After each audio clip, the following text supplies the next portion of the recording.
नमस्कार प्यारे बच्चों, मेरे YouTube चैनल सबल एजुकेशन में आप सबका बहुत बहुत स्वागत है। आज की कक्षा में हम कक्षा 11 हिंदी इलेक्टिव की पूरक पाठ्य पुस्तक अंतराल भाग 1 के दूसरे पाठ हुसैन की कहानी अपनी ज़ुबानी के बारे में पढ़ने जा रहे हैं। इस पाठ में मकबूल फ़ुदा हुसैन ने अपनी ज़ुबानी अपनी ही ज़ुबान से अपनी कहानी बताई है। इसमें 2 भाग में आपको कहानी दी गई है। पहले भाग में बड़ौदा के बोर्डिंग स्कूल में अपने एडमिशन और वहाँ पर अपने मित्रों के बारे में उन्होंने बताया है।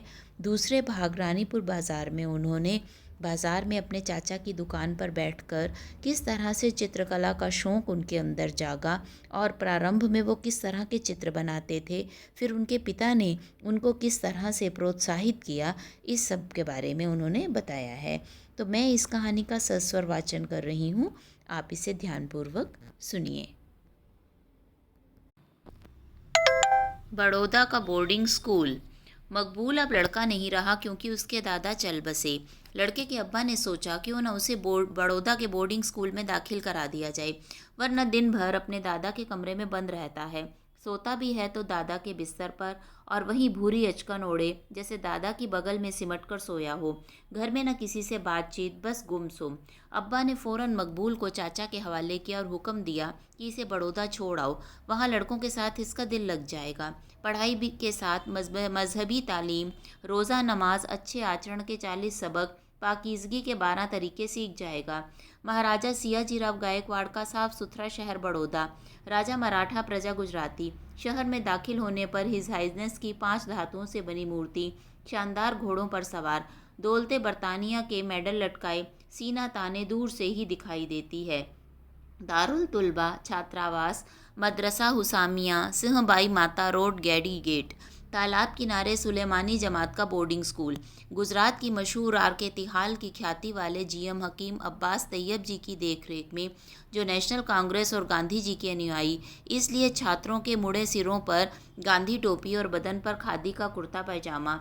मौलवी अकबर धार्मिक विद्वान, कुरान और उर्दू साहित्य के उस्ताद।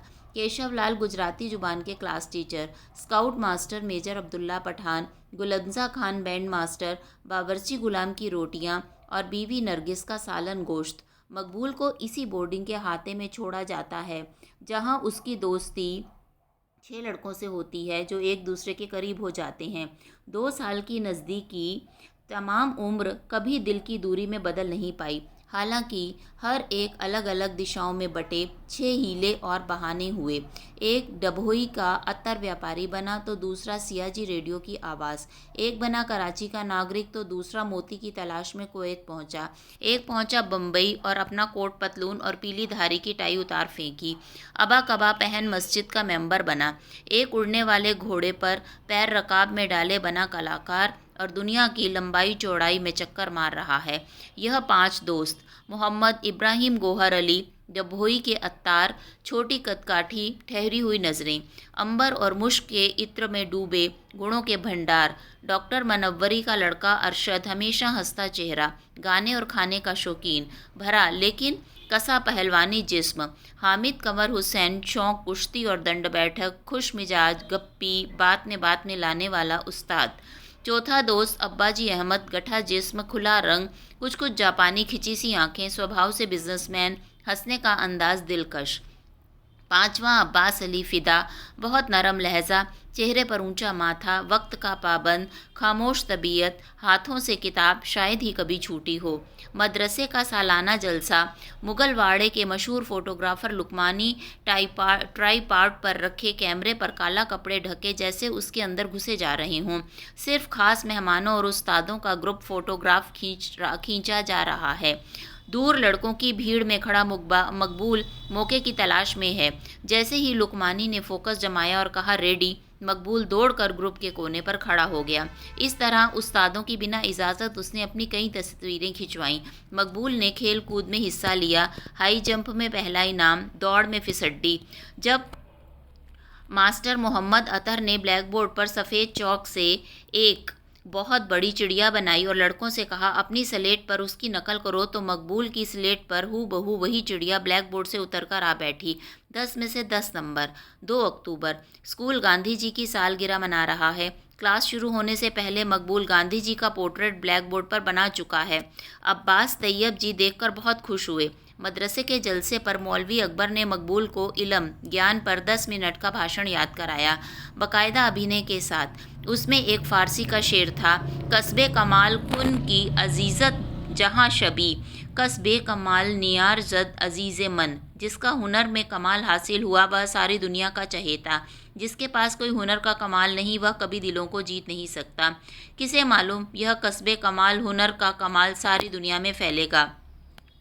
रानीपुर बाज़ार। रानीपुर बाज़ार में चाचा मुराद अली को उनके बड़े भाई फ़िदा ने एक जनरल स्टोर की दुकान खुलवा दी। फ़िदा साहब तो सर करीम भाई की मालवा टेक्सटाइल में टाइम कीपर थे ही, मगर बिजनेस में दिलचस्पी रखते। इस विषय पर कई मोटी मोटी किताबें जमा कर रखी थीं। मकबूल को छुट्टी के दिन दुकान पर बैठने ज़रूर भेजा जाता, ताकि शुरू से बिजनेस के गुर सीख ले। खुद तो नौकरी के जाल में ऐसे फंसे कि 28 साल की कैद बामशक्कत भुगतनी पड़ी।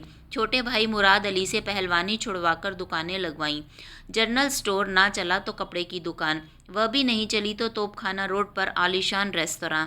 मकबूल उन दुकानों पर बैठा, मगर उसका सारा ध्यान ड्राइंग और पेंटिंग में। ना चीज़ों की कीमत याद, ना कपड़ों की पहनाई का पता। हाँ, मुराद चाचा के होटल में घूमती हुई चाय की प्यालियों की गिनती और पहाड़े उसे ज़बानी याद रहते। गल्ले का हिसाब किताब से ही। शाम को हिसाब में 10 रुपये लिखे तो किताब में 20 स्केच किए। जनरल स्टोर के सामने से अक्सर घूंघट ताने गुजरने वाली एक मेहतरानी का स्केच, गेहूं की बोरी उठाए मजबूर पेंच वाली पगड़ी का स्केच, पठान की दाढ़ी और माथे पर सजदे के निशान, बुर्का पहने औरत और बकरी का बच्चा। अक्सर मेहतरानी कपड़े धोने के साबुन की टिकिया लेने आया करती। चाचा को देखकर घूंघट के पट खुल जाते और अक्सर मकबूल की नाक पकड़कर खिलखिला उठती। मकबूल ने उसके कई स्केच बनाए। एक स्केच उसके हाथ लग गया, जिसे उसने फ़ौरन अपनी चोली में डाल लिया। मकबूल ने पेपरमिंट की गोली हाथ में थमाई और स्केच निकलवाया। एक दिन दुकान के सामने से फिल्मी इश्तिहार का तांगा गुजरा। साइलेंट फिल्मों के ज़माने में शहर में चल रही फिल्म का इश्तिहार तांगे में ब्रास बैंड के साथ शहर के गली कूचों से गुजरता। फिल्मी इश्तिहार रंगीन पतंग के कागज़, हीरो हीरोइन की तस्वीरों के साथ छपे बांटे जाते। कोल्हापुर के शांताराम की फिल्म सिंहगढ़ का पोस्टर रंगीन पतंग के कागज़ पर छपा। मराठा योद्धा, हाथ में खींची तलवार और ढाल। मकबूल का जी चाहा कि उसकी ऑयल पेंटिंग बनाई जाए। आज तक ऑयल कलर इस्तेमाल ही नहीं किया था। वहीं रंगीन चौक या वाटर कलर। अब्बा तो बेटे को बिजनेसमैन बनाने के सपने देख रहे थे, रंग रोगन क्यों दिलाते। मगर इस पोस्टर ने मकबूल को इस कदर भड़काया कि वह सीधा अली हुसैन रंग वाले की दुकान पर और अपनी 2 स्कूल की किताबें, शायद भूगोल और इतिहास, बेचकर ऑयल कलर की ट्यूबें खरीद डाली और पहली ऑयल पेंटिंग चाचा की दुकान पर बैठकर बनाई। चाचा बहुत नाराज़। बड़े भाई तक शिकायत पहुंची। अब्बा ने पेंटिंग देखी तो बेटे को गले से लगा लिया। एक और घटना, जब मकबूल इंदौर सराफा बाज़ार के करीब तांबे पीतल की दुकानों की गली में लैंडस्केप बना रहे थे, वहां बेंद्रे साहब भी ऑन स्पॉट पेंटिंग करते मिले। मकबूल को बेंद्रे साहब की टेक्निक बहुत पसंद आई। टिंटेड पेपर पर गुआश वाटर कलर। इस इत्तफाकी मुलाकात के बाद मकबूल अक्सर बेंद्रे के साथ लैंडस्केप पेंट करने जाया करता। 1933 में बेंद्रे ने कैनवस पर एक बड़ी पेंटिंग घर में पेंट करना शुरू की। बैंक वॉर्ड था इस पेंटिंग का नाम। अपने छोटे भाई को एक नौजवान पठान के कपड़े पहनाकर मॉडल बनाया।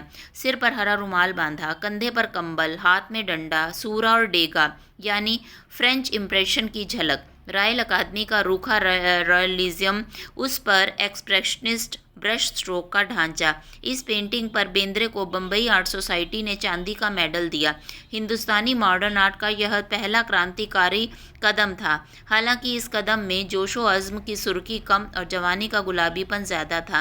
राजा रवि वर्मा के पश्चिमी सेकंड हैंड रियलिज्म के बाद एक हल्की सी हलचल गगनेंद्र नाथ टैगोर के क्यूबिस्टिक तजुर्बे से शुरू हुई। बात आगे बढ़ी नहीं। बेंद्रे का गुलाबीपन भी कुछ ही अरसे तक तरोताज़ा रहा।